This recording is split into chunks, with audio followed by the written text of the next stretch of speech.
Like and subscribe. I will be happy as Harold hides the pain. Time freezes for exactly 1 day.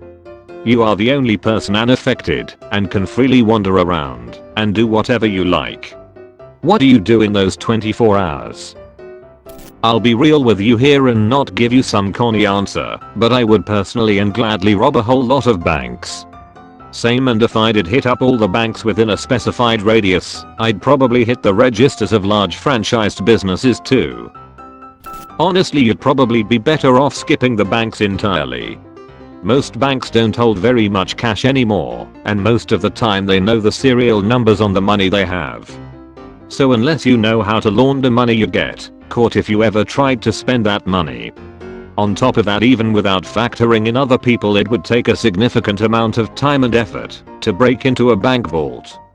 Cash registers, on the other hand, would only take a crowbar and a few seconds, and the store safes could be broken into relatively easily as well. In all honesty though, you would be much better off taking valuable non-unique items than cash. Items can be explained away as rebate purchases, inherited items, auction lots, and other such plausible excuses. Massive amounts of cash suddenly appearing is really hard to explain away, and believe it or not, the eyes is likely to check that sort of thing out. My plan would be take a lot of valuable items and then get into the storage unit business. If I start buying the contents of used storage units at auction, I can shuffle the stolen items into the lots and no one could ever prove anything. Then I wrestle all the valuable items from the lots as well as the stolen items until I've made a massive profit. This guy launders. I'd go steal some cash, and then if I didn't know everyone would be coming back in 24 hours, start freaking out and probably go to sleep hoping that I was having a weird dream and things will go back to normal if I sleep and wake up again. I can finally loot stuff without a consequence, but I'll just take everyone outside and just lay them down in their front yard, so when time continues at least 100 people would be wondering, how the fuck did I get here, and why did this happen to 100 people coincidentally? Then the story will become the stuff of legends and you can finally die knowing your name is written in stone. Everyone wakes up with a sunburn. Lol. I invade all my neighbors' houses, cut any fruits or vegetables I see in half diagonally, and put on a ninja costume. When the 24 hours are over, I yell HYAA as loudly as possible into my giant speaker in the middle of the street so everyone can hear me. I strike a pose and sheath my katana. Your plan is so specifically weird, and I'm scared to ask why. I would hope one of my friends were with me unfroze, because it would be creepy walking around by yourself with people just stuck in place, no eyes moving, no nothing. Then all of a sudden the eyes start following you whenever you pass them. Shed eyes.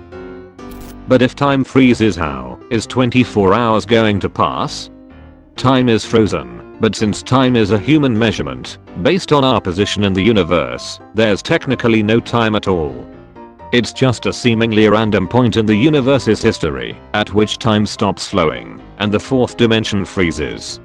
Everything in the universe is frozen for exactly 24 human hours and becomes unfrozen after 24 human hours. You can still measure time even when time is frozen because our brains have a neuron setup that ticks every several milliseconds, allowing us to apply an artificial scale of time.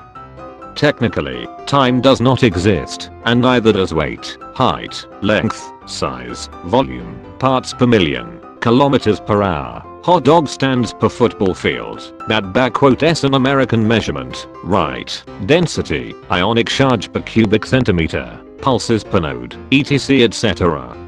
Every measurement is an artificial human construct, designed so that our complex minds can comprehend the universe we live in.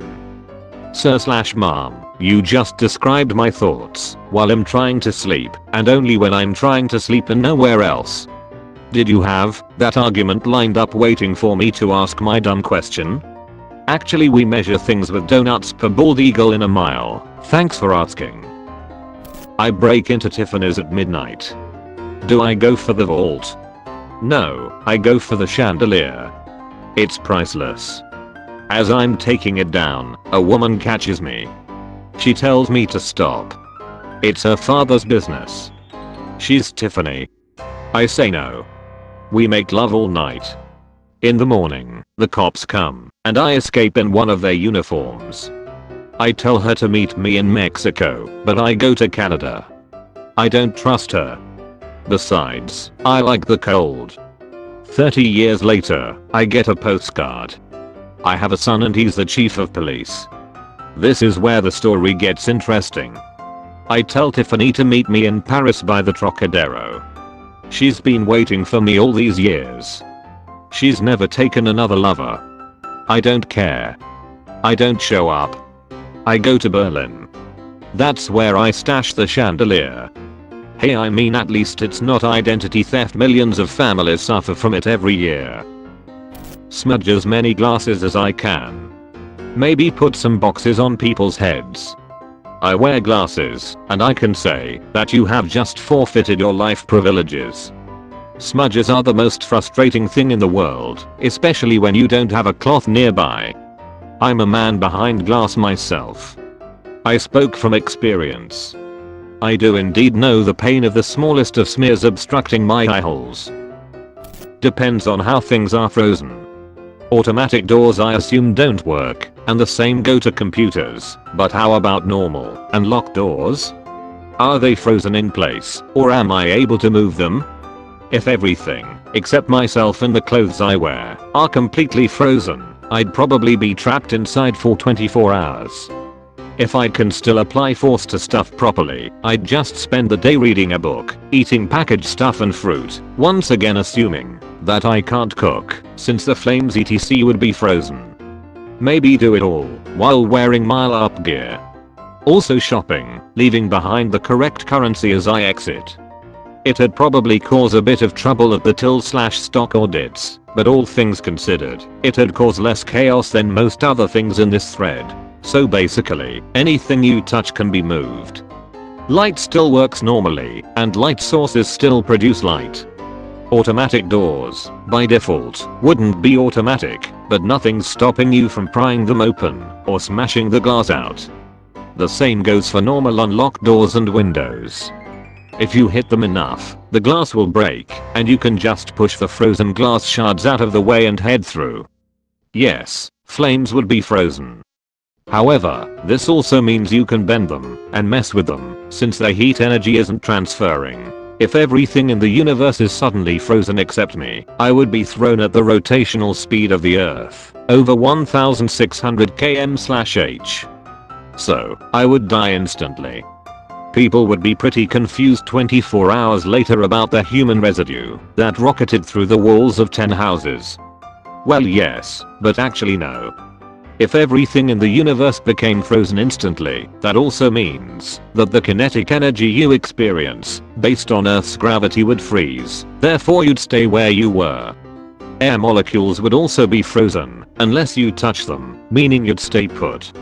And no, you wouldn't asphyxiate, because anything you affect via direct force can still move. So when you breathe in, you'd still breathe in air, and breathing out would push the carbon dioxide out of the way. Thanks for watching, subscribe and like. In the next video, I will adopt a whale.